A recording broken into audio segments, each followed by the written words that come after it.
Well, hold on one second before you. Make sure I get the right. Okay. How much time would you all like for argument? 20 minutes. Sorry. Did you say 20 minutes? 20 minutes? Will it be you two doing the argument? That's correct. I'll do open and close, Your Honor. Okay, and let me make sure I write this down. Ms. Nicholson will open. That's correct, Your Honor. And what type of warning would you like? Could you let me know when I have, I'll plan to use half the time, so 10 minutes, when I have 3 minutes left, Your Honor.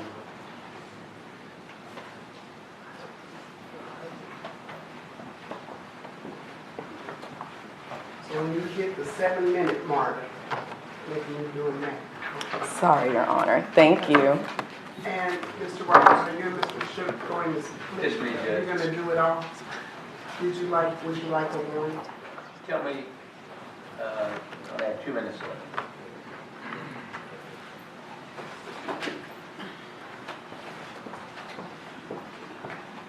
And I try not to interrupt y'all at a wrong spot, so if I say you got 1 minute, that's because I didn't want to interrupt at 2 minutes. And Mr. Shook, if you go over, I'll add that to Ms. Long. And Ms. Long, what type of warning would you like? Just a 2-minute warning, Your Honor.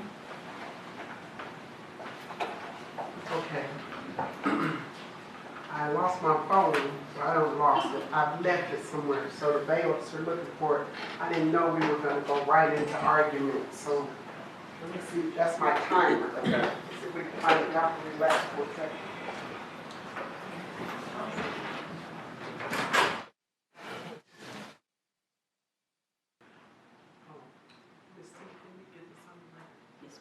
Now, I know you all are all emotionally invested in this, but it is really not fair for you to have commentary to the testimony that's being provided.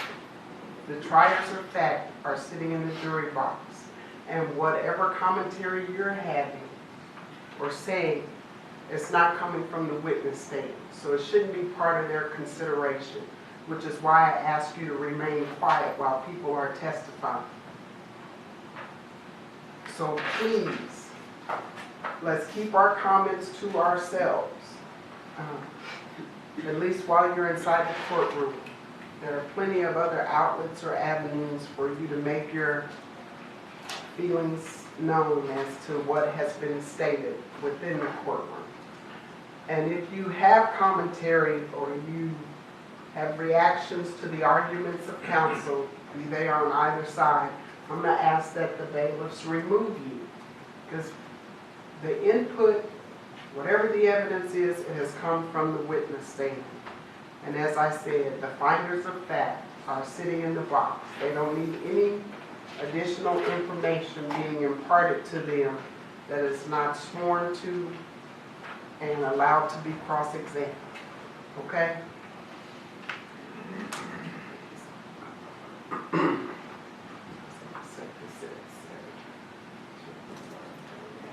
All rise.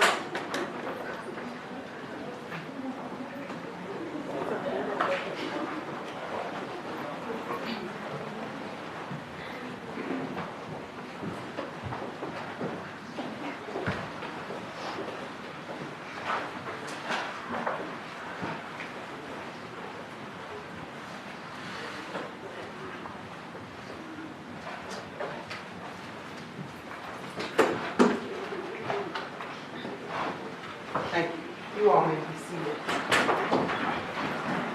Mr. Rogers, please call the next witness. Your Honor, ladies and gentlemen of the jury, the defense rests. What says the state? The stage closes. Close, Your Honor. Thank you. What that means, ladies and gentlemen, is that you have heard all of the testimony that you will hear in this phase of the trial. As we did in guilt innocence, I will now read to you the charge that should govern your deliberations. And I will have multiple copies made at the conclusion here to provide to you when you go back into the jury room. The charge reads as follows. Members of the jury, the defendant, Amber Guyger, has been found guilty by you of the offense of murder. The court has received and accepted your verdict of guilty, and you will no longer concern yourselves with the innocence or guilt of the defendant. You shall now limit your deliberations under all the law and evidence in this case to the question of punishment, which it is now your duty to assess. The punishment authorized for the offense of murder is by the imprisonment in the institutional division of the Texas Department of Criminal Justice for life or for a term of not more than 99 years or less than 5 years. In addition thereto, a fine may be assessed not to exceed $10,000.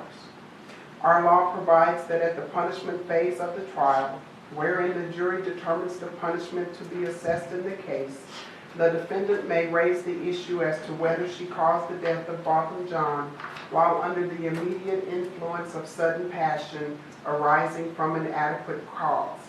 The defendant must prove this issue by a preponderance of the evidence. Sudden passion means passion directly caused by and arousing out of provocation by the individual killed or acting with the person killed, which passion arises at the time of the offense and is not solely the result of former provocation.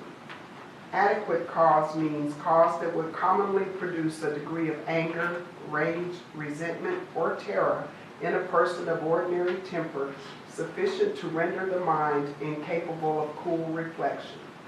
The burden of proof is by a preponderance of the evidence, and that burden rests on the defendant. Preponderance of the evidence means the greater weight of the credible evidence. If you find from the evidence by a preponderance of the evidence that on the occasion in question, at the time of the commission of the offense, the defendant, Amber Guyger, caused the death of Botham John, while she, Amber Guyger, was under the immediate influence of sudden passion arising from an adequate cause, you will so state in your verdict and assess the defendant's punishment at not less than 2 years nor more than 20 years imprisonment in the institutional division of the Texas Department of Criminal Justice. In addition, you may assess a fine not to exceed $10,000.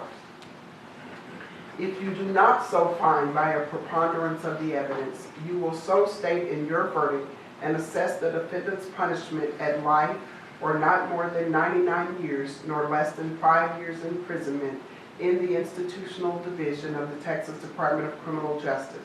In addition, you may assess a fine not to exceed $10,000. You are instructed that in assessing the defendant's punishment, you may take into consideration all of the facts and evidence admitted before you in the full trial of this case, and the law as submitted to you in this charge and the charge heretofore given to you by the court. You are instructed that if there is any testimony before you in this case regarding the defendant having committed offenses or bad acts other than the offense of which you have found the defendant guilty, you may not consider such evidence unless you find and believe beyond a reasonable doubt that the defendant committed such offenses or bad acts, if any. The burden is upon the prosecution to prove such extraneous offenses or bad acts beyond a reasonable doubt. The prosecution's proof must exclude all reasonable doubt concerning the extraneous offense or bad act. Therefore, if you find and believe beyond a reasonable doubt that the defendant committed an extraneous offense or bad act, then you may consider such evidence in assessing the defendant's punishment. If you do not so find, or you have a reasonable doubt as to whether the defendant committed an extraneous offense or bad act, then you may not consider such evidence, if any, in assessing punishment. You are instructed that the defendant may testify in her own behalf if she elects to do so. But if she chooses not to do so, that fact cannot be taken as a circumstance against her, nor prejudice her in any way. The defendant has elected not to testify in this punishment phase of the trial, and you are instructed that you cannot and must not refer to or allude to that fact throughout your deliberations or take into consideration for any purpose whatsoever as a circumstance against the defendant. The length of time for which a defendant is imprisoned may be reduced by the award of parole. Under the law applicable in this case, if the defendant is sentenced to a term of imprisonment, the defendant will not become eligible for parole until the actual time served equals 1/2 of the sentence imposed, or 30 years, whichever is less. If the defendant is sentenced to a term of less than 4 years, the defendant must serve at least 2 years before the defendant is eligible for parole. Eligibility for parole does not guarantee that parole will be granted.